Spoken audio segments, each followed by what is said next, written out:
नमस्कार मेरे प्यारे भाइयों, मैं हूं अनुज और आप सुन रहे हैं हॉरर कहानी, वो भी मेरी जुबानी। दोस्तों, आज का हॉरर पॉडकास्ट एक शख्स की है जिनका नाम अरुण है।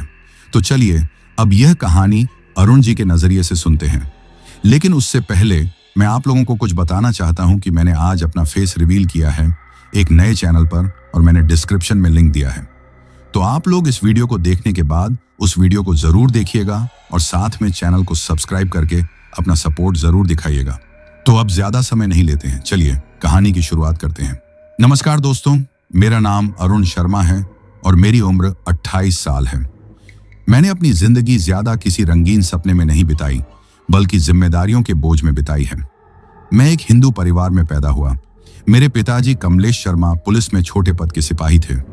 रात रात भर ड्यूटी देते थे और अक्सर थके हारे घर लौटते थे। मैं हमेशा उनके पैरों के पास बैठकर सुनता था कि वर्दी में इज्जत है लेकिन दुख भी है। पत्नी बच्चों के लिए दिन रात मेहनत करना बिना सर्दी गर्मी की चिंता किए कोई आसान बात नहीं है। लेकिन वह कहते, अरुण बेटा, ध्यान रखना, जिंदगी में कभी भी अपना धर्म नहीं खोना और अगर कभी पुलिस की वर्दी पहननी पड़े तो सच्चाई छोड़कर मत चलना। मैं इन बातों को बचपन से अपने दिल में बिठाए बड़ा हुआ था। हमारा घर छोटा सा था, 2 कमरों का मकान और एक रसोई, छोटा सा एक आंगन जिसमें मेरी माँ शाम को दिया जलाकर पूजा करती थी। मैं तब भी सोचता था कि हम शायद कभी बेहतर घर में रहेंगे, मगर पिताजी की तनख्वाह में इतनी गुंजाइश कहाँ थी। मैंने पढ़ाई में खुद को लगा लिया, बीए किया और फिर सरकारी नौकरी की परीक्षा दी। लोग कहते थे कि यह नौकरी किस्मत वालों को मिलती है, मगर मैं रोजाना सुबह 4 बजे उठकर मंदिर जाता, माथा टेकता, उसके बाद मंदिर के पीछे बैठकर पढ़ता था। कोई शोर नहीं होता था, बस विभिन्न पक्षियों की आवाजें होती थी। वह जगह मुझे शांति देती थी। परिणाम आया तो पता चला कि मैं पास हो गया हूं और मेरा दिल जैसे धड़कना भूल गया हो। मैं पिताजी के पास गया और कहा, पिताजी, मैं पास हो गया हूं। उन्होंने पहले मेरी तरफ देखा, फिर धीरे से बोले, विश्वास नहीं हो रहा मुझे, मेरा सपना पूरा कर दिया बेटा। उनकी आंखों में खुशी की चमक दौड़ गई थी। वह पल मैं जिंदगी भर नहीं भूल सकता। वह उसी दिन से कहते रहते, अरुण, अब तुम्हारी जिम्मेदारियां बढ़ गई हैं और मैं भी दिल से चाहता था कि अपने घर वालों के लिए कुछ बेहतर करूं। नौकरी लग गई, ट्रेनिंग हुई, फिर पोस्टिंग मिली और वह पहली रात थी जिसमें मुझे अकेले नाइट ड्यूटी पर भेजा गया था। मेरे हाथ में टॉर्च थी और हथियार कंधे से लटका हुआ था। हवा चल रही थी, मगर जंगल के पास का सन्नाटा ऐसा था कि इंसान अपने दिल की धड़कन भी सुन सकता था। मैंने अपनी जेब में हाथ डालकर मां का दिया हुआ छोटा सा प्रसाद निकाला और खुद से कहा, अरुण, डरना नहीं। पिताजी हमेशा कहते थे, अंधेरी रात बड़े इंसान की पहचान करवाती है। मैं सड़क के किनारे चल रहा था। दूर कहीं कुत्ते भौंकने की आवाज आ रही थी। कुछ गाड़ियां भी गुजरती थीं, लेकिन ज्यादातर खामोशी थी। अचानक मेरे वायरलेस से आवाज आई, अरुण, गश्त जारी रखना, कुछ संदिग्ध हरकत की सूचना मिली है। मैंने जवाब दिया, जी सर, और कदम जरा सतर्क कर लिए। वह रात अजीब तरह की थी, जैसे हवा भी कोई संदेश लेकर चल रही हो। मैंने बंदूक की पट्टी ठीक की और खुद से बोल उठा, अरुण, आज तेरी असल ड्यूटी शुरू हुई है। तुम्हारा विश्वास तुम्हारे साथ रहेगा। मैं ऐसे ही चलता रहा और बचपन का एक किस्सा याद आया जब पिताजी मुझे पहली बार थाने लेकर गए थे। मैं छोटा था, दरवाजे पर खड़े गार्ड को देखकर डर गया था। तो पिताजी ने कहा था, ये वर्दी वाले लोग रक्षा करते हैं बेटा, डरने की जरूरत नहीं। आज उसी वर्दी के साथ मैं बिल्कुल वैसे ही चल रहा था जैसे कोई अपने ही भूत से निकलकर सामने खड़ा हो गया हो। मैंने खुद से मुस्कुराकर कहा, कमलेश शर्मा के बेटे को डर नहीं लगता, वह कदम दर कदम आगे बढ़ता है। मैंने जेब से वायरलेस निकाली और अपने साथी वीरेंद्र को कॉल की और पूछा, भाई ड्यूटी कैसी जा रही है? उसने कहा, बस ठीक है अरुण, तू कैसे चल रहा है? मैंने कहा, ठीक हूं, बस ये जंगल वाली शांति अजीब लग रही है। वह हंसकर बोला, अरे यार, पहली पहली ड्यूटी है, सबको लगती है। मैंने कहा, शायद तुम ठीक कहते हो, लेकिन आज अजीब तरह की हवा चल रही है, जैसे कुछ होने वाला हो। वीरेंद्र ने कहा, अरे कुछ नहीं होगा, शांत रह। फिर उसने फोन बंद कर दिया। मैं आगे बढ़ा और सोचता रहा कि पिताजी की कही हुई बातें जिंदगी में किस तरह सच साबित होती जा रही हैं। अभी पीछे की तरफ से कोई पत्ता टूटा और मैं चौंक गया। मैंने टॉर्च उस तरफ की, मगर कुछ नहीं था। फिर कुछ दूर उसी सुनसान माहौल में एक पल ऐसा आया जब मैंने सड़क के पार साया सा हरकत करते देखा। मैंने दिल में कहा, अरुण घबरा मत, तुम ऑफिसर हो, ये जंगल तुमसे बड़ा नहीं है। मैंने एक गहरी सांस ली और आगे कदम बढ़ाए। अभी मुझे नहीं मालूम था कि उसी रात एक ऐसी घटना मेरी जिंदगी में आने वाली है जिसने मेरे पूरे विश्वास को बदल देना था और मेरी सोच को ही हिला देना था। फिर जैसे ही मैंने टॉर्च की रोशनी आगे की तो अचानक वह रोशनी एक ऐसे दृश्य पर जाकर ठहरी कि मेरे कदम खुद ही रुक गए। मेरे सामने एक दुबली पतली सी लड़की जमीन पर पेड़ के तने से टेक लगाए बैठी थी। उसके ऊपर काली चादर थी, मगर उस चादर के नीचे उसका चेहरा ऐसे सफेद नजर आ रहा था जैसे दूध में कोई किरण घुली हो। उसके हाथ से खून बह रहा था, लेकिन हैरानी की बात यह थी कि उसके चेहरे पर कोई तकलीफ, कोई दर्द, कोई सिसकी तक नहीं थी। मैंने एक कदम आगे बढ़ाते हुए कहा, कौन है वहां झाड़ियों के पीछे? फिर धीरे धीरे कदम बढ़ाता हुआ उसके करीब गया। उसने हरी आंखें उठाकर मेरी तरफ देखा, जो सीधा मेरे दिल में उतर गईं। उसकी आंखें बहुत बड़ी थीं, मगर अजीब तरह की खामोश थीं, जैसे उसमें रोने की गुंजाइश ही न बची हो। उसके होंठ सूखे थे, मगर आवाज बहुत नरम निकली। उसने कहा, मेरा नाम शायना है। मैंने हैरानी से पूछा, शायना, तुम यहां इस वीराने में क्या कर रही हो? तुम्हारा हाथ खून में भीगा हुआ है। आओ उठो, मैं तुम्हें अस्पताल ले चलता हूं। तुम्हारा खून तो काफी ज्यादा बह चुका है। वह तुरंत बोली, नहीं, मुझे कहीं नहीं जाना, मुझे कहीं मत ले जाइए। मैंने टॉर्च दोबारा उसके घाव पर की और कहा, यह खून देख रही हो तुम, ऐसे नहीं बैठ सकती। तुम्हें पता भी है तुम्हें कितनी चोट आई है? वह थोड़ा सा हिली और कहने लगी, जब अपने ही बड़े बड़े घाव देने लगते हैं तो फिर यह मामूली चोट असर नहीं करती।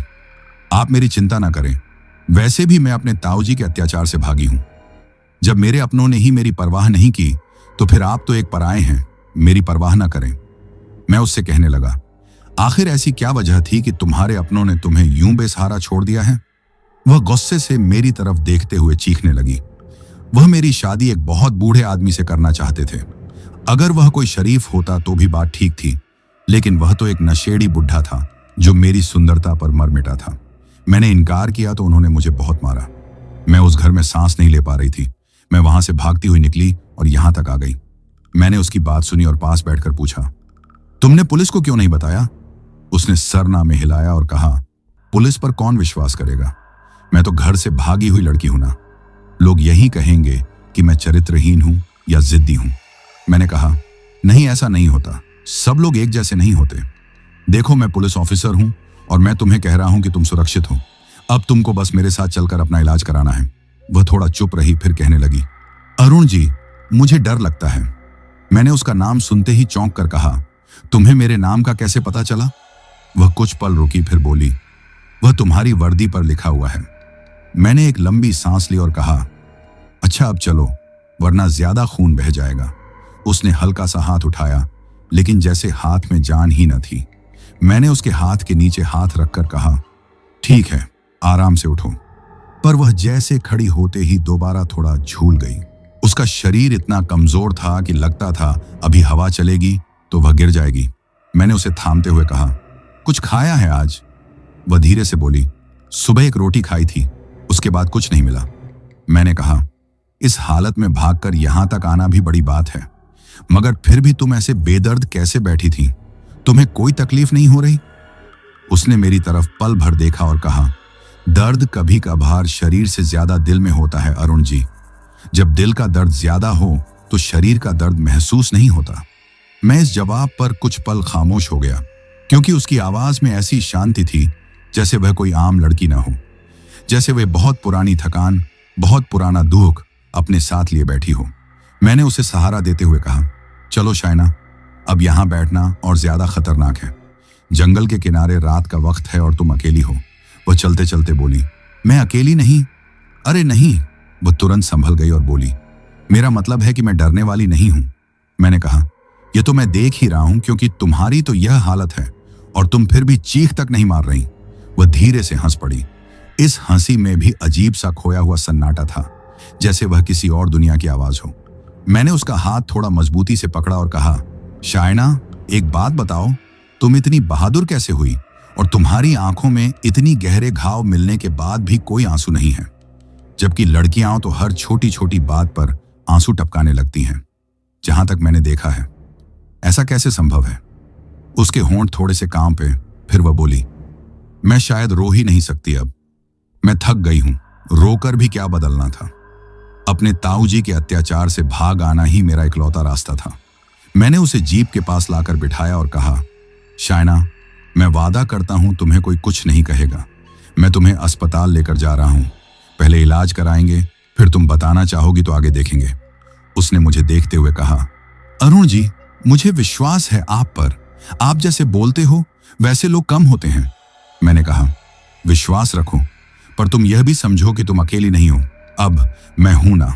उसने पहली बार मेरी आंखों में सीधा देखकर कहा, मैं जानती हूं आप मुझे नुकसान नहीं पहुंचाएंगे। मुझे पता था कि मैं यहां आकर रुकूंगी तो जरूर कोई आएगा जो मेरी बात सुनेगा, और आप ही वह व्यक्ति हैं। मैंने हैरान होकर पूछा, तुम्हें पता था कि मैं ही मिलूंगा? वह बहुत धीमे लहजे में बोली, कुछ बातें पहले से महसूस हो जाती हैं अरुण जी। मैं उसे देखकर बरबस सोचने लगा, आखिर यह लड़की है कौन? इसकी आंखों में इतनी अजीब शांति क्यों है? इसके चेहरे पर डर क्यों नहीं? और इसे मुझ पर इतना यकीन किस बात का है? मैं उसे बिठाकर दरवाजा बंद कर रहा था, मगर मेरे दिल में बार बार यही सवाल उठ रहा था कि यह लड़की हकीकत में कहां से संबंध रखती है, और इसकी आंखों में इतनी गहराई क्यों है, जिसे देखकर मेरा दिल भी डूबने लगा था। मैंने शायना को कार की पिछली सीट पर सहारा देकर बिठाया और दरवाजा बंद करते हुए उसके चेहरे को आखिरी बार देखा। वह अजीब सी खामोश थी, जैसे दर्द या डर का कोई अस्तित्व ही उसकी दुनिया में ना हो। मैंने ड्राइविंग सीट पर बैठकर गाड़ी स्टार्ट की और कहा, शायना, थोड़ी देर बर्दाश्त करो, हम अस्पताल पहुंचने वाले हैं। उसने बस इतना कहा। मुझे बर्दाश्त की आदत है अरुण जी। मैंने तुरंत पूछा, कैसी आदत? मगर वह खामोश हो गई, जैसे उसके पास जवाब था, मगर वह बताना नहीं चाहती थी। रास्ते में वीराने की सड़क पर उसकी सांसें न तेज थीं न धीमी, बिल्कुल सीधी, जैसे वह किसी बिल्कुल अलग तरह की जिंदगी से गुजरी हो। अस्पताल के बाहर गाड़ी रोकी तो मैंने जल्दी से नीचे उतरकर दरवाजा खोला और कहा, आओ मैं तुम्हें अंदर ले जाता हूं। वह धीरे से खड़ी हुई, मगर उसके खड़े होने में भी कोई झिझक, कोई तकलीफ, कोई दर्द झलका ही नहीं। मैंने उसका हाथ थामा तो मेरा हाथ उसके खून से भीग गया। मैंने हिलकर कहा, तुम्हें तो बहुत ज्यादा चोट लगी है। तुम्हें वाकई दर्द नहीं महसूस हो रहा क्या? उसने मेरी बात पर हल्की सी आंख उठाई और बस कहा, दर्द कभी कभी बेमतलब हो जाता है अरुण जी। मैंने उसे सहारा देकर अंदर ले गया। डॉक्टर हैदर, जो रात की ड्यूटी पर थे, वह तुरंत बोले, अरे अरुण, क्या हुआ है? मैंने कहा, सर, ये जंगल के पास घायल हालत में मिली है, खून रुक नहीं रहा। डॉक्टर ने उसे जानकार की तरह देखते ही कहा, ओह, ये तो काफी गहरा कट है, टांके लगाने पड़ेंगे, आप इसे बेड पर लिटा दें। मैंने शायना को बेड पर लिटाया, मगर वह ऐसे लेटी जैसे उसे कोई डर न हो। डॉक्टर ने उसके हाथ पर हाथ रखकर कहा, बेटा, थोड़ा सा दर्द होगा, टांके लगाने पड़ेंगे। उसने हल्के से सर झटका, जैसे कह रही हो, जो करना है कर दें, मुझे फर्क नहीं पड़ता। डॉक्टर ने मुझे एक नजर देखा और फुसफुसाते हुए कहा, अरुण, ये लड़की ठीक तो है? इसकी आंखों में अजीब सी गहराई है। मैंने कहा, सर, पता नहीं क्या है, बस इसका खून रोकने की जरूरत है। डॉक्टर ने दस्ताने पहने, इंजेक्शन और धागा निकाला और उसके घाव की सफाई करने लगा।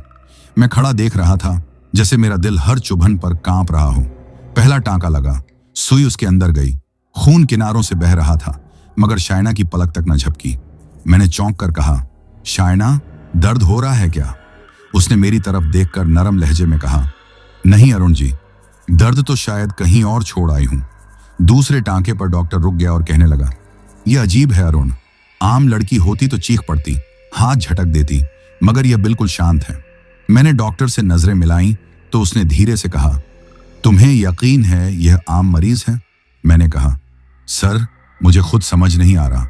डॉक्टर ने टांके लगाते हुए फिर कहा, देखो, इसका खून इतना बहा है, लेकिन यह बेहोश नहीं हुई, न घबराई, न रोती है, न इसकी सांसें तेज हैं। ऐसा पहली बार देख रहा हूं। मैंने शायना की तरफ देखा। उसकी आंखें सीधी छत की तरफ थीं, जैसे उसे किसी बात का इंतजार हो, कोई डर न हो, कोई दर्द न हो। वह मामूली सी आवाज में बोली, डॉक्टर जी, जल्दी करें, मुझे कहीं जाना भी है। डॉक्टर ने हैरानी से मुझे देखा और कहा, अरुण, यह लड़की तो ऐसे बात कर रही है जैसे घाव कुछ भी ना हो। मैंने कहा, हाँ सर, मैं भी यही सोच रहा हूं। डॉक्टर ने टांके खत्म किए, फिर पट्टी बांधी, मगर उसने एक पल को भी हाथ नहीं हिलाया, जैसे शरीर में जान ना हो, या शायद जान बहुत ज्यादा हो, पता नहीं। डॉक्टर ने पास खड़े होकर कहा, बेटा तुम्हें वाकई दर्द नहीं हो रहा? उसने नरमी से कहा, नहीं डॉक्टर साहब, मैं ठीक हूं, आप चिंता ना करें। डॉक्टर ने सर पीछे करके हाँ में जवाब दिया, मगर उसकी आंखें कह रही थीं कि वह इस पर विश्वास नहीं कर पा रहा। फिर उसने मेरी तरफ झुककर कहा, अरुण, इसका ब्लड प्रेशर चेक कराओ। नर्स ने प्रेशर चेक किया और कहा, सर प्रेशर बिल्कुल नॉर्मल है। डॉक्टर ने हैरानी से कहा, इतने खून के बाद भी नॉर्मल कैसे हो सकता है? मैंने धीरे से कहा, सर मुझे भी नहीं समझ आ रहा। डॉक्टर ने गहरी सांस लेकर कहा, अरुण जी, मैंने बहुत मरीज देखे हैं, मगर यह लड़की आम नहीं लग रही है। इसकी कोई मेडिकल हिस्ट्री है? तुम्हें कुछ पता है? मैंने सर हिलाकर कहा, नहीं सर, बस इतना ही जानता हूं कि यह अपने ताऊजी के अत्याचार से भागी है, बस और कुछ नहीं। डॉक्टर ने कहा, यह मामला कुछ और लग रहा है अरुण, तुम इसे यहां रखकर मत जाओ। मैंने कहा, सर मैं यही हूं। वह दोबारा शायना के पास गया और पूछा, तुम लोग कहां रहते हो? तुम्हारा घर कहां है? उसने धीमी आवाज में कहा, घर है लेकिन मैं जाना नहीं चाहती। डॉक्टर ने पूछा, क्या तुम्हारा कोई जानने वाला है जो यहां आ सकता हो? वह बोली, नहीं, अभी नहीं। डॉक्टर ने होंठ भींचकर मुझे देखा और धीरे से कहा, अरुण तुम सतर्क रहना, मुझे इसके व्यवहार में कुछ अजीब लग रहा है। मैंने डॉक्टर से नजरें हटाईं और शायना के पास जाकर बैठ गया। मैंने कहा, शायना मुझे एक बात बताओ, तुम वाकई ठीक हो? तुम्हारे चेहरे पर डर क्यों नहीं? वह मेरी तरफ देखते हुए कहने लगी, डर वह महसूस करता है जो अपने बारे में कुछ खोने का डर रखता हो। अरुण जी, मैंने तो सब खो दिया है, इसलिए अब कुछ महसूस नहीं होता। उसकी आंखों में इतनी गहरी खामोशी थी कि मेरे दिल में पहली बार एक हलचल सी हुई। एक सवाल उठा जो मैं बोल न सका। यह लड़की है कौन? क्या है? कौन सी दुनिया से आई है? और मैं क्यों इसकी हर बात सुनते हुए अंदर कहीं डर भी रहा हूं और खींच भी रहा हूं? मैंने उसकी आंखों में फिर देखा, मगर इस बार मुझे लगा जैसे वह मेरी तरफ नहीं बल्कि मेरे अंदर देख रही हो, और यह एहसास मेरे लिए सबसे ज्यादा रहस्यमय था। मैंने दिल ही दिल में फैसला किया कि अभी उसे अपने घर पर ले जाना ठीक नहीं होगा। मैंने जल्दी से विशाल को कॉल की और उसे कहा कि तुम्हारा वह पुराना फ्लैट खाली पड़ा है, उसकी चाबियां कहाँ हैं? उसने बताया कि वह बाहर उसके गमले में ही रखी हैं। मगर इतनी रात को क्या काम है? मैंने उससे फिलहाल कुछ नहीं बताया और कहा, कल मिलकर सब बताऊंगा। फिर मैं शायना को लेकर वहां चला गया। मैंने दरवाजा खोला तो खाली फ्लैट की सीलन भरी हवा मेरे चेहरे से टकराई। अंदर अंधेरा ऐसा था जैसे कई बरसों से यहां किसी ने इंसान की सांस न सुनी हो। मैंने कहा, अंदर आ जाओ। शायना बिना आवाज के अंदर आई। उसके कदमों की आहट तक सुनाई न दी, जैसे वह धरती पर चलती ही न हो। मैंने मोबाइल की रोशनी ऑन की और मध्यम पीली बल्ब की रोशनी जलाई तो कमरे की दीवारों पर पुरानी नमी के धब्बे ऐसे लग रहे थे जैसे दूर से उसे घूरने वाली आंखें हों। यहां तो साफ सफाई भी नहीं है, लेकिन क्या कर सकता हूं? अपने घर ले जाता तो सारी दुनिया सवाल करती, अम्मी भी परेशान हो जाती, इसलिए अभी यही ठीक है। तुम डरना मत, मैं करीब ही हूं। शायना धीरे से बोली, डर तो बचपन में रह गया था। अरुण चौंका। उसने पूछा, कैसे? मतलब? वह कुछ देर खामोश रही, फिर बोली, कुछ नहीं, बस ऐसे ही कहा है, मुझे नींद आ रही है। ठीक है, अगर कुछ चाहिए हो तो मुझे बता देना, मैं नीचे ही हूं। मैं जाने को मुड़ा तो मैंने महसूस किया कि शायना की नजरें मेरी पीठ पर जमी हुई हैं, जैसे वह मेरे अंदर तक देख सकती हो। मैं पलटा तो वह तुरंत नजरें झुका लेती जैसे पकड़ी गई हो। मैंने कहा, एक बात कहूं, आप मुझे इतनी गहरी नजरों से क्यों देखती हैं, जैसे मेरे अंदर तक झांकने की कोशिश कर रही हैं? और मुझे लगता है तुम्हारे अंदर कोई छिपी हुई घबराहट है, पर्दे के पीछे कोई साया, जैसे तुम कुछ कहना चाहती हो। दीवार के कोने में अचानक लकड़ी के दरवाजे ने खुद ब खुद चरचराती हुई आवाज निकाली। मैंने चौंक कर बाहर देखा, मगर कुछ न था। पुराना फ्लैट है, आवाजें तो आएंगी, लेकिन शायना की आंखों में एक अजीब सी गहराई थी। उसने बहुत धीमी आवाज में कहा, अरुण, अगर रात को कोई तीसरी आवाज आए तो डरना मत, मैं हूं ना आपके साथ। मेरे कदम जैसे जमीन में धंस गए। तुम कैसी बातें कर रही हो? कौन हो सकता है यहां हम दोनों के अलावा? शायना ने सिर्फ इतना कहा, कुछ चीजें जगहों के साथ रह जाती हैं और कुछ चीजें लोगों के साथ। मेरी जिंदगी में दोनों रहती हैं। मैंने इस वाक्य को सुना तो मेरे पेट में एक ठंडी लहर सी दौड़ गई। तुम आराम करो, मैं चलता हूं। मैं दरवाजे की तरफ बढ़ा तो मैंने साफ देखा कि साए की तरह कुछ मेरे साथ साथ चल रहा है, लेकिन मैंने अपने दिल को समझाया कि यह रोशनी का धोखा है। मैं जैसे ही बाहर निकला, शाइना ने मुझे पुकारा, अरुण। मैं रुका। हाँ कहो, उसने कहा। तुम कल दोबारा आना, क्या पता मैं यहां अकेली रह ही ना सकूं। मैंने कहा, क्यों, डर लगता है? तो चलो वापस चलते हैं। वह बोली, नहीं, डर का संबंध जगह से नहीं होता, इंसानों से होता है, और मुझसे जिसने मुझे छोड़ा वह अभी तक मेरे साथ है। मेरा दिल जैसे एक पल को बंद हो गया। तुम बातें अजीब करती हो, खुलकर बताओ क्या मसला है। मगर वह सिर्फ यही बोली, तुम कल आ जाना, तुम आते हो तो खामोशी कम हो जाती है। मैंने रात उसके साथ बिताना उचित नहीं समझा, क्योंकि मैं अभी अविवाहित था और वह भी एक जवान लड़की थी। इसीलिए मैंने सोचा कि फिलहाल मुझे घर चले जाना चाहिए, क्योंकि मेरे माता पिता भी मेरा इंतजार कर रहे होंगे। मेरी ड्यूटी का वक्त पूरा हो चुका था, सुबह के 4 बज रहे थे। मैं अपने घर की तरफ चल दिया, लेकिन मुझे लगा कि जैसे शाइना की नजरें मेरी पीठ से उतरती ही नहीं।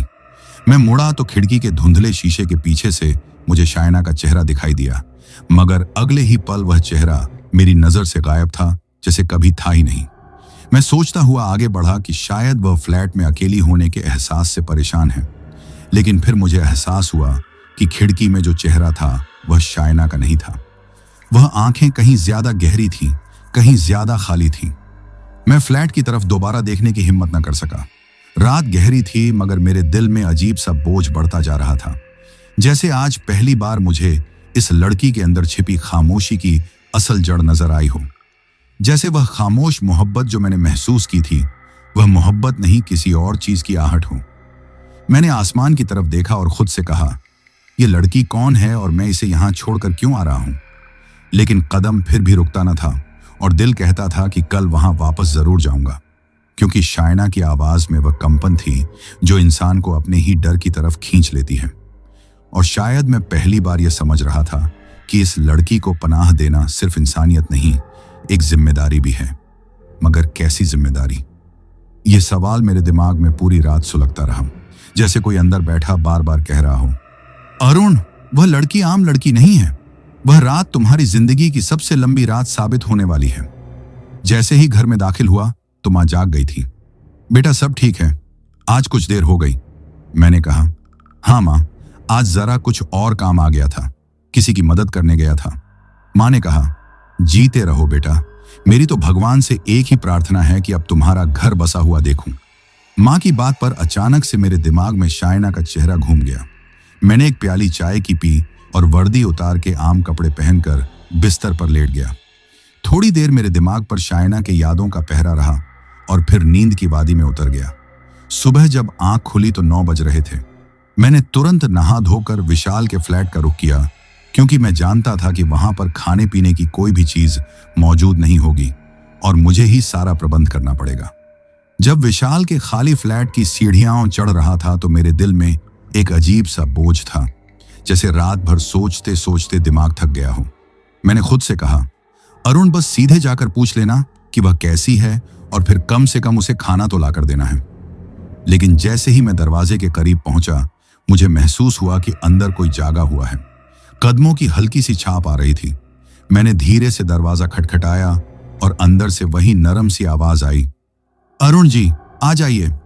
मैंने दरवाजा खोला तो वह खिड़की के सामने खड़ी थी। रोशनी उस पर पड़ रही थी, लेकिन इस रोशनी में भी उसका चेहरा जैसे किसी अनजाने दुख में डूबा हुआ लगता था। मैंने कहा, शाइना, तुम ठीक हो? मैं समझा था तुम अब तक सो रही होगी। वह पलटी और कहने लगी, ठीक हूं, बस आपसे कुछ कहना था। मैंने उसे बैठने का कहा, मगर वह वहीं खड़ी रही और बोली, अरुण जी, मैंने सारी रात सोचा है, मुझे किसी पर बोझ बनना पसंद नहीं, मगर मेरी कोई सहेली भी अभी शहर में नहीं है। मेरे पास न घर है न कोई रास्ता। आप जानते हैं मैं वहां लौट कर नहीं जा सकती। मैंने उसकी बात पूरी होने का इंतजार किया तो उसने अचानक वह वाक्य कहा जिसने मुझे अंदर से चौंका दिया।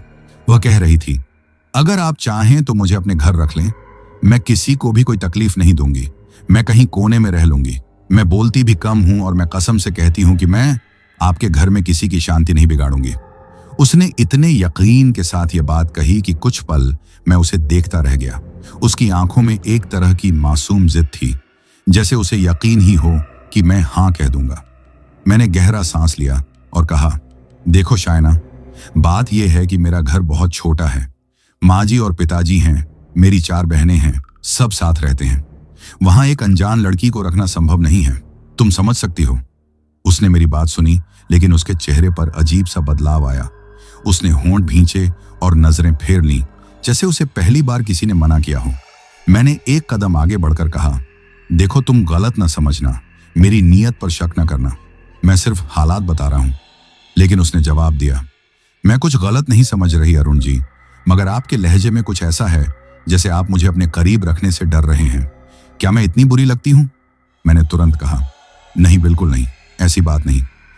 मगर वह मेरी बात के बीच में ही बोल पड़ी, फिर क्यों नहीं रख सकते? मैं खामोश हो गया, क्योंकि मैं क्या दलील देता।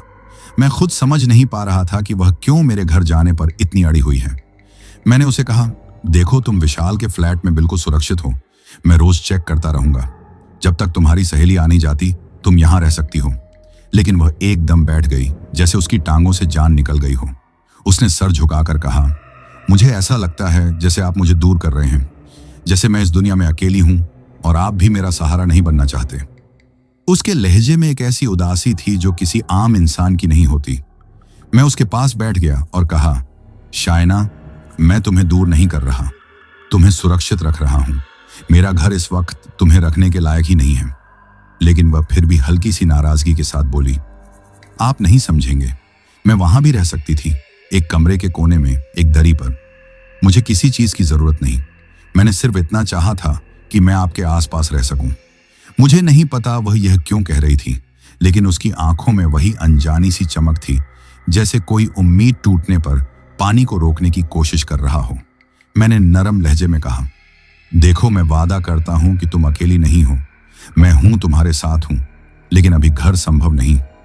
वह धीरे से बोली, ठीक है, अगर आप यही चाहते हैं तो मैं यहीं रह लूंगी। लेकिन उसके लहजे की ठंडक ने मेरे दिल में एक अनजाना डर पैदा कर दिया, जैसे उसकी नाराजगी आम लड़की की नाराजगी ना हो। मैं उसे देखता रह गया और दिल में सवाल हुआ, आखिर यह लड़की इतनी जिद क्यों करती है? क्यों वह मेरे घर जाने पर इतनी अड़ी हुई है? उसकी आंखों में वह गुस्सा क्यों लपक रहा था, जो वह भी शायद खुद समझ ना पा रही हो? और इसी पल मेरे अंदर पहली बार यह ख्याल उभरा कि शायद शायना के अंदर कोई ऐसा सच है जिसे वह छुपाना चाहती है, और मैं खुद जाने अनजाने इस सच के बहुत करीब आ रहा हूं। मैं नहीं जानता कि यह सब कब शुरू हुआ था, मगर मैं महसूस जरूर करने लगा था कि विशाल के खाली फ्लैट में शायना की मौजूदगी के बाद एक अलग ही खामोशी ने जगह संभाल ली थी। वह खामोशी जो आम घरों में नहीं होती, जैसे कमरे सांस रोक कर खड़े हों। पहले पहल मैंने उसका ध्यान नहीं किया, मगर एक रात जब मैं खाना लेकर आया तो उसके कमरे का दरवाजा थोड़ा सा खुला था और अंदर से हल्की नीली रोशनी निकल रही थी। ऐसी रोशनी जैसे कोई पुरानी ट्यूबलाइट जलते जलते टिमटिमा रही हो, मगर फ्लैट में ऐसी कोई चीज थी ही नहीं।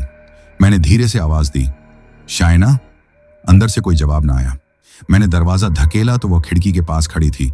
उसके चेहरे पर नीली मध्यम रोशनी पड़ रही थी, और सबसे अजीब बात यह थी कि मैं उसकी सांस की आवाज तक नहीं सुन पा रहा था। मैंने धीरे से कहा, तुम ठीक हो? वह पलटी और बहुत धीमी आवाज में बोली, जी ठीक हूं। मगर उसकी आंखों में एक ऐसी झलक थी जो आम इंसानों में नहीं दिखती। मैंने सोचा शायद मुझे वहम हो रहा है, इसलिए मैं रसोई में चला गया पानी पीने के लिए। मगर जैसे ही मैंने लाइट ऑन की तो एक पल के लिए मेरा दिल सीने में रुक गया, क्योंकि रसोई में वह पहले से खड़ी थी और मैंने उसे अंदर आते हुए न देखा न सुना। कोई कदमों की छाप नहीं, कोई सांस नहीं, कोई हरकत नहीं। मैंने चौंक कर कहा, तुम यहां कब आई थी? उसने बहुत साधारण लहजे में कहा, मैं तो पहले से यहां थी अरुण जी, आपको शायद दिखाई नहीं दिया। मैंने उसके पैरों की तरफ देखा और एक पल को मुझे लगा कि शायद मेरा दिमाग मेरा साथ छोड़ रहा है, क्योंकि फर्श पर उसका कोई साया नहीं पड़ रहा था। मैंने दिल ही दिल में खुद को समझाया कि अरुण तू पुलिस वाला है, डर किस बात का? मगर शरीर से पसीना बह रहा था। उस रात उसने मुझे वहीं रुकने पर जिद की थी। मैंने मां से झूठ बोला कि मैं रात नाइट ड्यूटी पर हूं और कल ही वापस आऊंगा। इस रात बहाना बनाकर मैंने वहीं रुकने का फैसला किया, लेकिन एक ही कमरे में नहीं, बल्कि मैं दूसरे कमरे में जाकर लेट गया। रात को जब मैं सोने गया तो दरवाजे के बाहर हल्की सी सरसराहट हुई। मैंने बाहर निकलकर देखा तो कोई न था, मगर हवा अचानक ठंडी पड़ गई, जैसे किसी ने कमरे की हवा बदल दी हो। अगली सुबह मैंने उसे चाय देते हुए कहा, तुम रात मेरे कमरे के बाहर थी? उसने सर उठाया और बिना किसी भाव के कहा, मैं तो सो रही थी, हो सकता है वह हवा हो। मगर उसके कहने के अंदाज में कुछ ऐसा था जैसे वह झूठ नहीं बोल रही थी, मगर सच भी नहीं बता रही थी। फिर एक शाम मैं फ्लैट के दरवाजे से अंदर आया तो मुझे साफ महसूस हुआ कि कोई मेरे पीछे खड़ा है। मैं पलटा तो वह इतनी नजदीक खड़ी थी कि मैं हड़बड़ाकर पीछे हो गया। मैंने गुस्से और डर के मिले जुले लहजे में कहा, यार ऐसे अचानक सामने मत आया करो, डर लगता है। वह खामोशी से बोली, आपसे डरना मैंने कभी चाहा नहीं, मगर आप डर जाते हैं, मैं क्या करूं? मुझे लगा जैसे उसके शब्द सीधे मेरे अंदर तक जा रहे हों। मैंने हिम्मत करके पूछा, शायना तुम हो कौन? वह हल्के से मुस्कुराई और कहने लगी, मैंने आपका विश्वास नहीं तोड़ना अभी। और फिर वह खिड़की की तरफ देखने लगी, जैसे दूर कहीं किसी चीज को महसूस कर रही हो। उसके चेहरे पर अजीब सुकून था, लेकिन फ्लैट की हवा एकदम से बर्फ जैसी ठंडी हो गई। मैंने इस ठंड में पहली बार यह सोचा कि शायद यह लड़की इंसान नहीं, शायद इसके अंदर कोई ऐसा सच है जो मेरी समझ से बाहर है, क्योंकि आम इंसानों में यह सब नहीं होता। न नीली रोशनी, न साए का गायब हो जाना, न कदमों का न चलना, न सांसों का होना। और मैं खड़ा सिर्फ उसे देख रहा था और मुझे अपनी धड़कन कानों में सुनाई दे रही थी, जैसे मेरा शरीर चीख रहा हो, अरुण अब पूछ ले कि यह कौन है। मगर मेरे कदम वहां जड़ गए थे और वह जैसे किसी और दुनिया की तरफ देख रही थी। और इसी पल मैंने पहली बार दिल में मान लिया कि शायना के बारे में मेरा पहला शक सही था, कि वह शायद इंसान नहीं और मैं जाने अनजाने किसी ऐसी चीज के करीब खड़ा था जिसे समझना मेरे लिए संभव नहीं था। उस दिन मेरा दिल सुबह से ही उलझा हुआ था, जैसे अंदर कोई आवाज कह रही हो कि अरुण ये सब ठीक नहीं है, ये लड़की कुछ ऐसी है जिसका कोई अंत नहीं होगा। और मैं बार बार खुद से यही पूछ रहा था, मगर जवाब कहीं से नहीं मिल रहा था। मैं ड्यूटी से फ्री होकर बाजार गया, कुछ जरूरी सामान लिया, दाल चावल सब्जी, 2-3 चीजें जो अचानक उसे जरूरत पड़ सकती थीं। शायद मुझे लगता था कि उसे नॉर्मल चीजों की जरूरत होगी, जैसे आम लड़कियों को होती है। मैं ये सब सोचते हुए फ्लैट पर पहुंचा तो दरवाजा आधा खुला हुआ देखकर मेरा कदम खुद ब खुद रुक गया। अंदर हवा हल्की हल्की चल रही थी, मगर कोई आवाज न थी। मैंने धीरे से अंदर कदम रखा और एक पल के लिए मुझे हैरानी का तेज झटका लगा, क्योंकि पूरा फ्लैट खाली था। मैंने ऊंची आवाज में कहा, शायना कहाँ हो? जवाब नहीं आया। उस वक्त मेरे दिल ने एक अजीब सी आशंका पैदा की कि यह लड़की जो पहले दिन से अजीब तरह से बर्ताव कर रही है, कहीं बिना बताए यहां से चली तो नहीं गई। मैंने पूरा कमरा देखा, बिस्तर ठीक था, पर्दा खुला था, खाली कपड़े इसी तरह रखे थे जैसे वह जल्दी में गई हो। मैं तुरंत रसोई की तरफ गया कि शायद वहां हो, मगर जैसे ही मैं अंदर गया तो मेरी आंखें फटी की फटी रह गईं, क्योंकि रसोई की हर चीज उलटी पड़ी थी। बर्तन जमीन पर थे, शीशे का जग टूट चुका था, चूल्हा एक तरफ ढका हुआ था और फ्रिज का दरवाजा भी खुला था। मैंने हैरानी में अपने सर को हाथ लगाया और कहा, यह क्या हुआ है? यहां तो कोई लड़ाई भी नहीं हुई, फिर यह सब कैसे? मैं डर और गुस्से के मिले जुले एहसास में खड़ा था कि फ्रिज के नीचे फर्श पर 2-3 अजीब से लाल निशान दिखाई दिए, जैसे कोई चीज घसीटी गई हो। मेरी सांस कुछ पलों के लिए रुक गई और मैंने तुरंत सोचा कि मुझे पूरा फ्लैट अच्छी तरह देखना चाहिए। मैं एक एक कमरे में गया, हर जगह झांका, मगर वह कहीं नहीं थी। मेरी हालत और खराब होने लगी। मैं बाहर गैलरी में आया और फिर सोचा कि शायद वह नीचे झाड़ियों की तरफ गई हो, क्योंकि कभी कभी वह वहां खिड़की से देर तक देखती रहती थी, जैसे किसी को महसूस करती हो। मैं सामने के दरवाजे से निकला और झाड़ियों के बीच झांका, मगर वहां कुछ नजर नहीं आया। फिर अचानक बाएं तरफ हल्की सी हलचल हुई, जैसे किसी ने पत्ते हिलाए हों। मैं तेजी से उस तरफ बढ़ा और हाथ से झाड़ियां हटाई तो दृश्य ऐसा था कि मेरा दिल सीने में जैसे जम सा गया। शायना जमीन पर बैठी हुई थी, उसकी पीठ मेरी तरफ थी और उसके हाथ में कुछ था जो पहले मुझे समझ न आया। मैंने 2 कदम नजदीक आकर देखा तो वह बिल्कुल खामोश बैठी थी। उसके हाथ में कच्चे मांस का एक बड़ा सा टुकड़ा था और वह उसे किसी अजीब सी ललचाई नजर से घूर रही थी, जैसे वह दुनिया की सबसे कीमती चीज हो। वह किसी घायल जानवर की तरह उसे देख रही थी, जैसे भूख उसके अंदर किसी और सतह की हो, जैसे वह इंसानों वाली भूख ना हो, बल्कि कोई ऐसी भूख जो इस दुनिया में शायद ही किसी ने देखी हो। मेरी टांगें कांप गईं। मैंने धीरे से कहा, शायना, क्या कर रही हो? उसने तुरंत चौंक कर पीछे देखा और एक पल के लिए उसके चेहरे की स्थिति ऐसी थी जैसे उसका कोई राज मेरे सामने खुल गया हो। उसकी आंखों में डर था, हैरानी थी, जैसे उसे पकड़े जाने की आदत ना हो। मैंने फिर हल्के से कहा, क्या कर रही हो तुम यहां? वो उठने की कोशिश करती है, मगर हाथ में मांस होने की वजह से हिचकिचाती है। फिर वह तेजी से मांस झाड़ियों की तरफ फेंक देती है, जैसे छुपाने की कोशिश कर रही हो, और फिर कहती है, अरुण जी, आप अचानक ऐसे पीछे कैसे आ गए? मैं तो बस यूं ही बाहर निकली थी। मैंने एक कदम और आगे बढ़कर कहा, तुम फ्लैट में नहीं थी, चीजें टूटी पड़ी थी और यहां झाड़ियों में बैठी हो। आखिर बात क्या है? तुमने यह क्या खाया है या खाने वाली थी? वह एकदम खामोश हुई और उसकी आंखों में वही नीली सी चमक उभर आई जिसे मैं कई दिनों से महसूस कर रहा था। ऐसा लगा जैसे वह सोच रही हो कि सच बोले या झूठ। वह एक सांस लेकर बोली, मैं भूखी थी अरुण जी, मगर आप न डरें, मैं सिर्फ देख रही थी। मैं खाती नहीं, ऐसा कोई नुकसान नहीं करती। मैंने कहा, तुम हो कौन और यहां से भागी क्यों? वह परेशान सी होकर बोली, आपने मुझे डरा दिया था, इसलिए मैं नीचे आ गई थी और बस यहां बैठी रही। मगर अरुण जी, मैं यकीन दिलाती हूं कि मैं आपको कोई नुकसान नहीं दूंगी। आप पर विश्वास है मुझे, मगर आप न जाने क्यों मुझसे डरने लगे हैं। उसके लहजे में कुछ ऐसा था जो मुझे अंदर तक हिला रहा था, जैसे वह सच्चाई छुपा रही हो। और मैं पहली बार इस राज के बिल्कुल करीब खड़ा था, जिसे मैं जानने से खुद भी डरता था।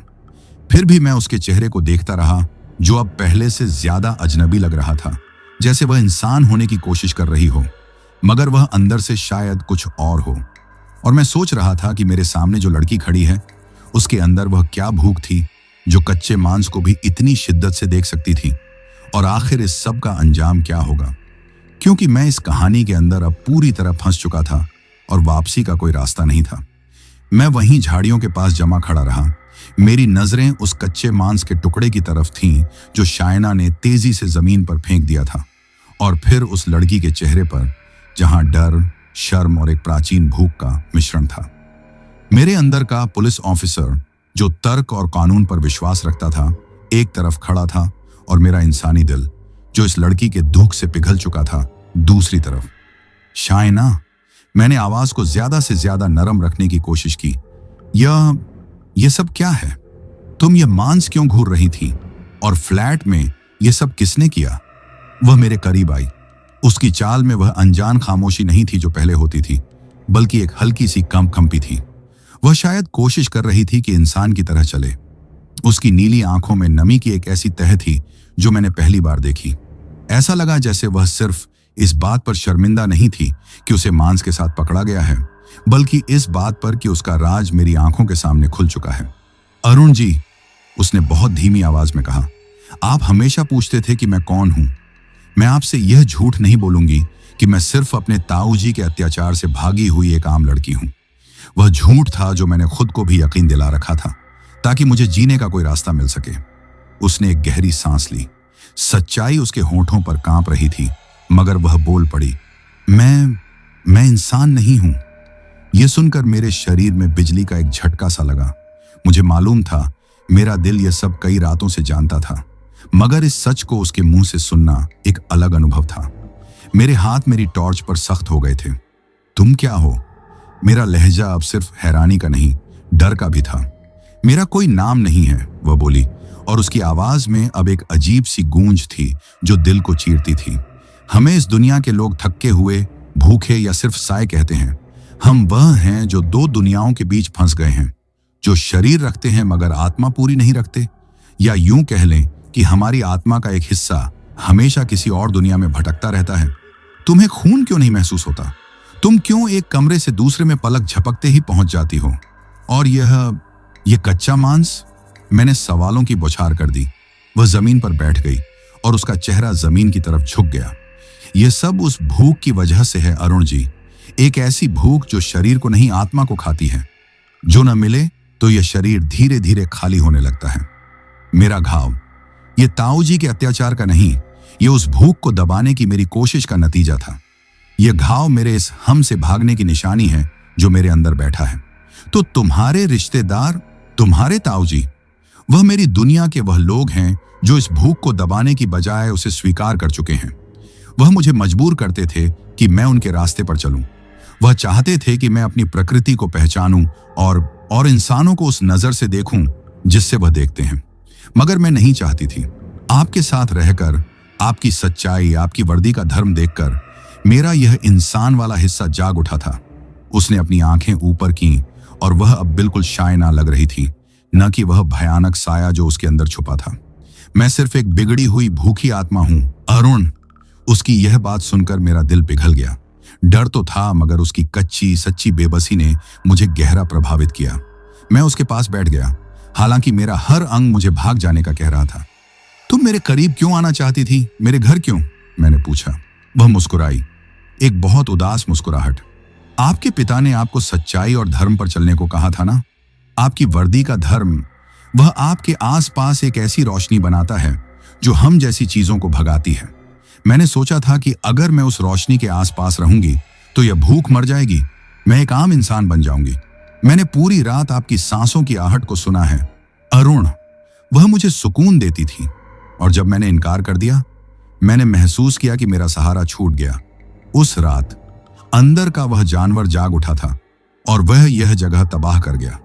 मैंने अपने आप को बहुत मुश्किल से रोका कि मैं आपके सामने वह भयानक रूप न लाऊं। वह तबाही, वह मेरे अंदर की टूट फूट थी। और आज सुबह जब आप सामान लेकर आए तो मुझे लगा कि आपको मेरी भूख का वह हिस्सा दिखाना पड़ेगा जिसे आप एक पुलिस ऑफिसर की वर्दी से ज्यादा मानते हैं। मैं खामोश बैठा रहा, मेरे हाथ कांप रहे थे। एक आम लड़की जिसे मैं पनाह देने की जिम्मेदारी समझ रहा था, वह खुद अपने आप में एक तूफान थी। मैंने अपने पिताजी की बात को याद किया, जिंदगी में कभी भी अपना धर्म नहीं खोना, और अगर कभी पुलिस की वर्दी पहननी पड़े तो सच्चाई छोड़कर मत चलना। मेरे लिए इस वक्त सच्चाई क्या थी? क्या सच्चाई यह थी कि यह लड़की खतरा है और मुझे उसे कानून के हवाले कर देना चाहिए? या सच्चाई यह थी कि एक कमजोर भटकी हुई आत्मा, चाहे वह इंसानी शरीर में ना हो, मदद मांग रही है और मेरा फर्ज है कि मैं उसे बचाऊं? मैंने गहरा सांस लिया। ठीक है शायना, मैंने कहा, मैं तुम्हारी बात पर विश्वास करता हूं, क्योंकि झूठ बोलने वाले की आंखों में डर होता है और तुम्हारी आंखों में सिर्फ थकान और दुख है। तुम वादा करो कि तुम किसी को नुकसान नहीं पहुंचाओगी। मैं वादा करती हूं, उसने नरमी से कहा। आप मेरी भूख हैं। अगर मैंने आपको नुकसान पहुंचाया तो मैं खुद मर जाऊंगी। इस बात पर हम दोनों हंस पड़े, एक अजीब कड़वी हंसी। मैं उठा और फ्लैट की सफाई करने का फैसला किया। अब तुम इस जगह को दोबारा खराब नहीं कर सकती। मैं खाने का सामान लाया हूं और यह कच्चे मांस वाला मामला अब खत्म। जैसे आप हुक्म करें। वह पहली बार पूरी तरह आज्ञाकारी लगी। अगले कुछ दिन मेरी जिंदगी बिल्कुल बदल गई। ड्यूटी पर मेरा ध्यान कम लगता, मेरा दिमाग सिर्फ शायना के बारे में सोचता था। मैंने वीरेंद्र या किसी भी साथी से इस बारे में बात नहीं की, क्योंकि कौन विश्वास करता। मैं ड्यूटी से फ्री होकर रोजाना विशाल के फ्लैट जाता। मैं उसे आम खाना देता, दाल, रोटी, सब्जियां। वह कोशिश करती थी कि खाए, मगर 1 या 2 निवालों के बाद उसे उबकाई आ जाती। उसके चेहरे का रंग हर गुजरते दिन के साथ और ज्यादा सफेद होता जा रहा था। अरुण जी, ये काफी मुश्किल है। ये शरीर, ये सिर्फ किसी और चीज को स्वीकार करता है। एक रात उसने कहा, तुम्हें जिंदा रहना है तो कोशिश करनी पड़ेगी। मैंने सख्ती से कहा, मैं शायद इस तरह जिंदा रहने के लिए नहीं बनी हूं। वह बोली और खामोश हो गई। मैंने एक दिन सोचा कि शायद पूजा से फर्क पड़े। मैंने अपने घर से पिताजी का पुराना दिया और थोड़ा सा प्रसाद लाकर उसके कमरे में कोने में रख दिया। मैं दिया जलाने ही लगा था कि शायना ने चीख मारी, मत जलाइए प्लीज अरुण जी, मत जलाए। इस रोशनी से मुझे तकलीफ होती है, ये मुझे जला देती है। वह कोने में सिकुड़कर खड़ी हो गई। मैंने दिया तुरंत बुझा दिया। मैंने कहा, ठीक है, मैं नहीं जलाऊंगा, मगर तुम सच कहती हो कि यह तुम्हारी भूख ही है जो तुम्हें इंसानों से दूर करती है? उसने सर हिलाया। जब मेरे अंदर की भूख जागती है तो मुझे हर इंसान में एक गर्माहट नजर आती है, एक ऐसी ऊर्जा जो मुझे खींचती है। इसलिए मैं आपसे दूर रहने की जिद कर रही थी, क्योंकि आप उस आग को बुझाने के बजाय मेरे अंदर की भूख को बढ़ा देते थे। एक रात मैं अपनी ड्यूटी पर था। रात का दूसरा पहर था। वायरलेस पर कोई सूचना नहीं थी, मगर हवा में तनाव था। मैं सड़क पर गश्त कर रहा था जब मेरी नजर एक साए पर पड़ी। एक लंबा पतला साया जो बिल्कुल इंसानी नहीं था। वह एक झटके में सड़क पार करके जंगल की तरफ गायब हो गया। मेरा दिल धड़कना भूल गया। मैंने वायरलेस निकाली और अपने सीनियर ऑफिसर को कॉल करके पूछा, सर, कोई गैर मामूली हरकत? मुझे लगा जैसे कोई तेजी से जंगल की तरफ भागा है। उधर से आवाज आई, अरुण, परेशान मत हो, आज रात कुछ कुत्ते भौंक रहे थे, शायद कोई जंगली जानवर होगा, गश्त जारी रखो। मगर मैं जानता था कि वह कोई जानवर नहीं था, वह शिकारी थे। वह शायना के ताऊ जी की तरफ के लोग थे। मैंने तुरंत अपनी ड्यूटी खत्म की और विशाल के फ्लैट की तरफ भागा। मैंने दरवाजा खोला तो कमरे में गहरी खामोशी थी।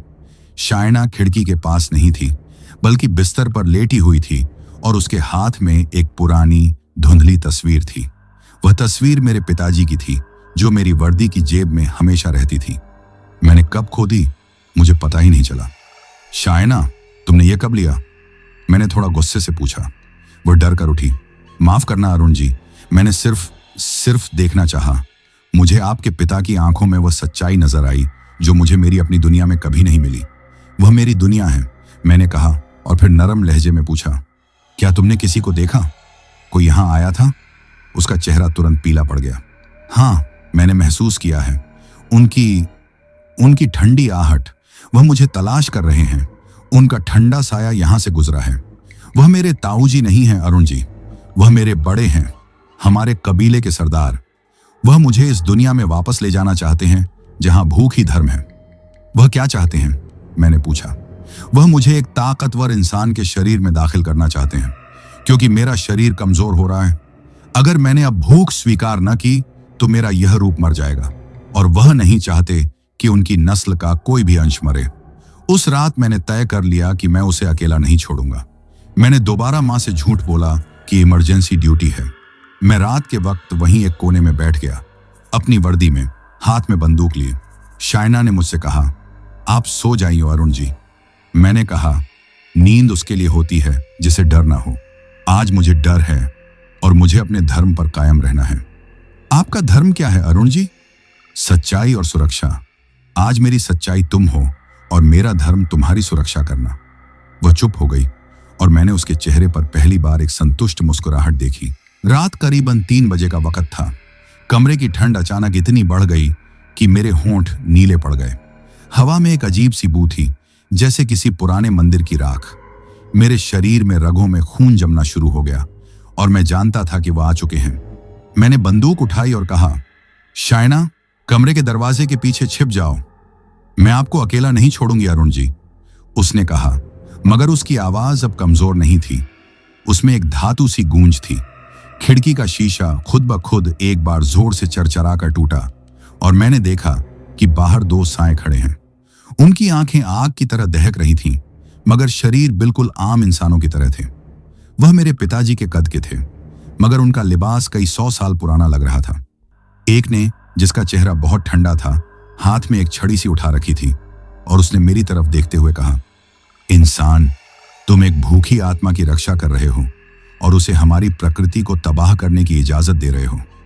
इसे हमारे हवाले कर दो, वरना यह वर्दी भी तुम्हें बचा नहीं पाएगी। मैंने बंदूक उनकी तरफ तानी। मैं अरुण शर्मा हूं, कमलेश शर्मा का बेटा। मैं पुलिस ऑफिसर हूं। मैं सच्चाई और सुरक्षा के लिए खड़ा हूं। तुम लोग कौन हो? हम तुम्हारे जैसे नहीं हैं, दूसरे ने कहा, जिसका लहजा गूंज वाला था। हम रात के वारिस हैं और यह लड़की हमारी है। तुम लोग आगे नहीं बढ़ सकते, मैंने चीख कर कहा। मैंने ट्रिगर दबाया। पहली गोली उनके सीने में लगी, मगर कोई खून नहीं बहा, नहीं कोई असर हुआ। गोली जैसे उनके शरीर में धंस गई और गायब हो गई। पहला साया हंसा। बंदूक, तुम्हारे मामूली हथियार, ये हमारे लिए खिलौने हैं। वह तेजी से मेरी तरफ बढ़े। मेरी टांगें कांप रही थीं। मैं पीछे हटा। मुझे अपने पिताजी की वह बात याद आई कि तुम्हारा विश्वास तुम्हारे साथ रहेगा। शायना अचानक मेरे आगे आ गई। उसका चेहरा आसमान की तरफ उठा हुआ था और उसका शरीर हल्की नीली रोशनी से चमकना शुरू हो गया। यह मेरा अपना रास्ता है, मैं तुम लोगों के साथ नहीं जाऊंगी। मैं अब भूख के धर्म पर यकीन नहीं रखती, शायना ने चीख मारी। उसकी आवाज में इतनी तीव्रता थी कि शीशा, दीवारों का प्लास्टर और लकड़ी की अलमारियां छटकने लगी। कमरे की रोशनी जो मैंने ऑन कर रखी थी तुरंत फ्यूज हो गई। सिर्फ उसकी नीली रोशनी बाकी थी। उस नीली रोशनी से बिजली की तरह की एक लहर निकली और उन दोनों साए जैसे इंसानों से टकराई। वह दोनों दर्द से चीखने लगे, वह चीख जो इंसान के गले से नहीं निकल सकती। वह दोनों पीछे हटे और कमरे से बाहर निकलकर जंगल की तरफ भाग गए। शायना एक पल के लिए खड़ी रही। उसका शरीर कांप रहा था। वह नीली रोशनी धीरे धीरे मध्यम पड़ गई और वह पीछे हटकर जमीन पर गिर पड़ी। मैंने उसकी तरफ लपक कर कहा, शायना, तुम ठीक हो? तुमने ये क्या किया? वह बहुत कमजोर आवाज में बोली, मैंने सिर्फ अपने अंदर के उस हिस्से को इस्तेमाल किया जो कभी किसी इंसान के लिए नहीं जागता। यह मेरी ऊर्जा को खत्म कर देता है। मगर अब वह कुछ देर के लिए यहां नहीं आएंगे। मैं तुम्हें बचा लूंगा, मैं तुम्हें अस्पताल ले जाता हूं, मैंने कहा। नहीं अरुण जी, उसने बहुत धीमे लहजे में कहा और उसके हाथ में फिर वही मेरे पिताजी की तस्वीर थी। अब देर हो चुकी है, मेरा वक्त खत्म हो गया। मैंने भूख को हराने की कोशिश की, मगर शरीर की एक सीमा होती है। मैंने उसे बिस्तर पर लिटाया। उसका चेहरा पहले से ज्यादा पारदर्शी और सफेद था। उसकी आंखों की नीली चमक अब भी मौजूद थी, मगर वह गहराई खत्म हो चुकी थी। वह मुझसे बोली, आपकी तरह सच्चा इंसान मुझे मेरी दुनिया में कभी नहीं मिला था। आपने मुझे बताया कि ज़मीर की ताकत किसी भी भूख से ज्यादा होती है। आपका शुक्रिया। उसकी आंखों में आंसू आ गए और यह पहली बार था जब मैंने उसे रोते देखा। वह बोली, मैं हमेशा से रोना चाहती थी, मगर इस भूख ने मुझे सुखा दिया था। आज आपकी वजह से मुझे महसूस हुआ कि मेरे अंदर कुछ तो इंसानों जैसा बाकी है। तुम नहीं मरोगी शायना, मैंने उसका हाथ पकड़कर कहा। उसका हाथ बर्फ की तरह ठंडा था। मैं नहीं मर रही अरुण जी, उसने मुस्कुराते हुए कहा। मैं सिर्फ यहां से जा रही हूं, इस दुनिया में नहीं, उस दुनिया से जहां हम भटकते हैं। मैं सुकून पा रही हूं। वह चंद पल मेरी आंखों में देखती रही। उसकी सांसें बहुत हल्की हो गईं और फिर उसने अपना हाथ उठाया और मेरे चेहरे को छुआ। उस स्पर्श में एक तेज ठंड थी जो मेरे दिल तक उतर गई। यह याद रखना, उसने फुसफुसाते हुए कहा, तुम्हारा धर्म तुम्हारी सबसे बड़ी ढाल है। तुम बहुत कीमती हो। उसका हाथ नीचे गिर गया। मैंने उसे हिलाया, शायना, मगर वह पूरी तरह खामोश थी। उसका शरीर बेजान था, लेकिन अजीब बात यह थी कि जैसे ही उसकी सांस रुकी, उसके शरीर से वह नीली रोशनी भी गायब हो गई और कमरे का वातावरण नॉर्मल हो गया। सर्दी खत्म हो गई और मैंने एक आम कमरे में एक आम लड़की को मृत पाया। मैंने कई पल सोचा, अगर मैंने पुलिस को बुलाया तो क्या बताऊंगा?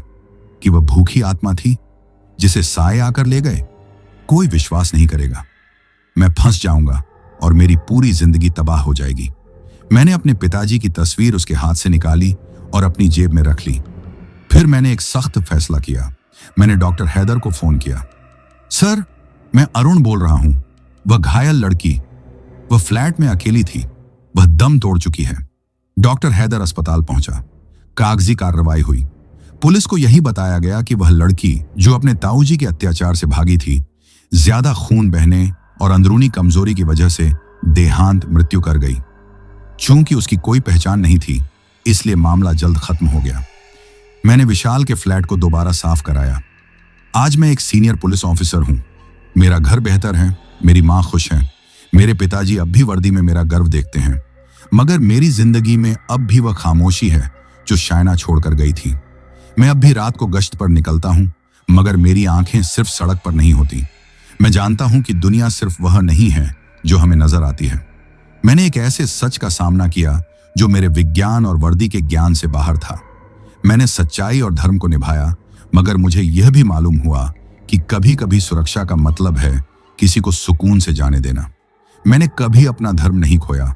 मैंने झूठ का सहारा लिया, मगर वह झूठ सिर्फ इस दुनिया को बचाने के लिए था जो इस हकीकत को स्वीकार नहीं कर सकती थी कि एक भूखी आत्मा को भी मोहब्बत, सुकून और सच्चाई की चाहत हो सकती है। जब भी रात को ठंडी हवा चलती है, मुझे लगता है जैसे शायना की आहट मेरे करीब है। मैं जेब से अपने पिताजी की तस्वीर निकालता हूं और मैंने महसूस किया है कि उस तस्वीर में अब दो तरह की गहराई है। एक मेरे पिता की सच्चाई और दूसरी शायना की अनंत खामोश थकान। मैंने अपनी वर्दी को मजबूती से थामा और सड़क पर गश्त जारी रखा। मेरे दिल में कोई डर नहीं था, क्योंकि अब मैं सिर्फ इंसानों के नहीं बल्कि सायों के भी डर को जानता था और उनके खिलाफ अपना धर्म मजबूती से कायम रखता था। वह रात मेरी जिंदगी की सबसे लंबी रात थी, जिसने मुझे वह सिखा दिया जो न किताबें सिखा सकती थीं और न ही पुलिस की ट्रेनिंग। मेरी कहानी एक पुलिस ऑफिसर की नहीं, बल्कि एक आम इंसान की थी जो अपनी आत्मा के बचाव के लिए एक गैर मामूली जिम्मेदारी का बोझ उठाए हुए था। तो दोस्तों, ये कहानी खत्म हुई। अब जिन भाइयों ने अपना नाम वीडियो में कमेंट किया था उनका नाम लेते हैं। रोशनी कंसकर जी मंडला मध्य प्रदेश से, धर्मराज भाई भारत से, आदित्य कुमार भाई बलरामपुर से, इफ़ात अलीम खान भाई पाकिस्तान से, कृष्णा भाई ओडिशा से, अरुण कुमार भाई अयोध्या से, युवेश तिवारी और हर्ष तिवारी भाई लोहारी सिरसा प्रयागराज से, अमित भाई अलीगढ़ उत्तर प्रदेश से, आखिरुल इस्लाम भाई मालदा से, राकेश कुमार कलेरा भाई राजस्थान से, मोहम्मद आसिफ भाई बंगाल से, दीपिका श्रीवास्तव जी कानपुर से, विनोद गुरुंग भाई दुबई से, राकेश कुमार भाई जॉर्डन से, समय सिंह तोमर भाई ग्वालियर से, जुनैद अख्तर भाई मालेगांव से, बादल कुमार भाई बिहार से, वाजिद तबस्सुम भाई लाहौर पाकिस्तान से, सनी गिल भाई लुधियाना पंजाब से, सरोज भाई कतर से, मोहन भाई झारखंड से, पूनम जी जमशेदपुर झारखंड से, अनिल चौहान भाई बिहार से, निहारिका जी ओडिशा से, नजीर अली भाई संभाल गांव खासपुर से, अरविंद भाई राजकोट से, सफीक भाई सऊदी अरब से, आयुष बसफोर भाई गोलाघाट से, शिवम शर्मा भाई इंडिया से, प्रीत कौर भाई कतर से, प्रकाश चौहान भाई गुजरात से, रितेश कुमार सिंह भाई गुजरात से, सुनील सेठी भाई ओडिशा से, पूनम धानक भाई राजकोट से, सतीश खरे भाई भिलाई छत्तीसगढ़ से, बसौला मनीष भाई सिडनी से, संदीप थापा भाई नेपाल से, हामिदुल्लाह भाई पाकिस्तान से, कुश चौधरी भाई बिहार से, रोशनी और प्रदीप भाई बंगलोर से, प्रणब भाई ओडिशा से, कुंदन कुमार राय भाई असम से, हमदून जिया अहयान और आलिया मालदीव से, राकेश कलेरा भाई गंगापुर राजस्थान से, मान साहब भाई पठानकोट पंजाब से, फुल शरीफ भाई कतर से, बाबू मंडल भाई राउरकेला से, जिनेश भाई मलेशिया से, पूरण चंद मालोत्रा भाई राजस्थान से, परवेज खान भाई गोरखपुर से, लुकमन अंसारी भाई साहसवान से, अनिल चौहान भाई सिवान बिहार से, करण कुमार भाई दिल्ली से, जाहिर खान भाई धौलपुर से, तौसीफ खान भाई मध्य प्रदेश से, सपना शर्मा अमन शर्मा रुदर शर्मा दिल्ली से, दीपक भोयर भाई अर्जुनली गांव से, दीपक जाट भाई पानीपत हरियाणा से, विपुल भाई गया बिहार से, राणुगिरी दुबई से, अमर घोरपड़े भाई महाराष्ट्र से, दिकेश शुक्ला भाई खलीलाबाद से, रिंकू भाई इंडिया से, सुखदेव भाई फरीदाबाद से, शिवम शर्मा भाई बरेली से, सुस्मिता चक्रवर्ती भाई कोलकाता से, अमीन भाई दिल्ली से, इंदुपाल भाई छत्तीसगढ़ से, सचिन कुमार भाई रुड़की उत्तराखंड से, विनोद भाई तमिलनाडु से, सनम खान भाई कराची पाकिस्तान से, सुमन भाई नेपाल से, नरेंद्र चतुर्वेदी भाई जबलपुर मध्य प्रदेश से, हितेश कुमार पंचौली भाई गुजरात से, सलीम पीर भाई राजस्थान भिलवाड़ा से, मीना गुरुंग जी काठमांडू नेपाल से, राहुल वर्मा भाई दिल्ली से, अरुण कुमार भाई दिल्ली से, कौशल भाई हरदोई से, मेघा दीदी उनरेड से, विक्रांत तमंग बसी वेस्ट बंगाल से, मोहम्मद मंजर रहीम भाई जगदलपुर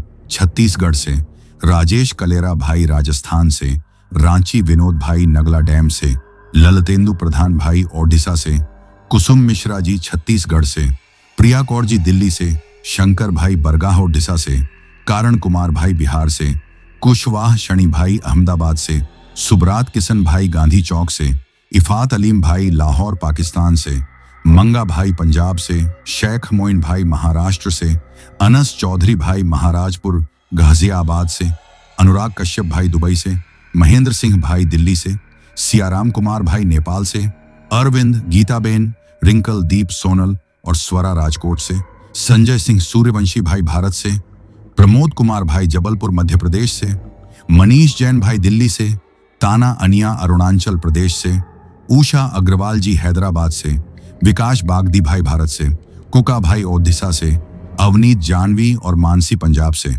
कारण सिंह भाई उत्तर प्रदेश से, रवि भाई जबलपुर से, सागौली भाई मोतिहारी से, प्रशांत सिंह भाई गाजीपुर से, कार्तिक भाई दिल्ली से, मोहम्मद इस्तेखर भाई यूएसए से, राजेंद्र सुरेंद्र भाई ओडिशा से, छोटू भाई पाकिस्तान से। और जिन भाइयों ने अपना नाम कमेंट किया है लेकिन उनका नाम वीडियो में नहीं लिया गया है, तो भाइयों आप लोग टेंशन ना ले, आप लोगों का नाम अगली वीडियो में जरूर लिया जाएगा। और अगर आप लोग भी चाहते हैं कि आपका नाम वीडियो में लिया जाए तो अपना नाम और अपने शहर का नाम वीडियो में कमेंट करें। अगर आपको यह कहानी पसंद आई हो तो वीडियो को लाइक और चैनल को सब्सक्राइब करें ताकि और भी डरावनी कहानियां आप तक पहुंच सकें। कहानी को अंत तक सुनने के लिए दिल से धन्यवाद दोस्तों। आज के लिए बस इतना ही, मिलते हैं जल्द ही कुछ नई कहानियों के साथ, तब तक के लिए अपना ध्यान रखिए।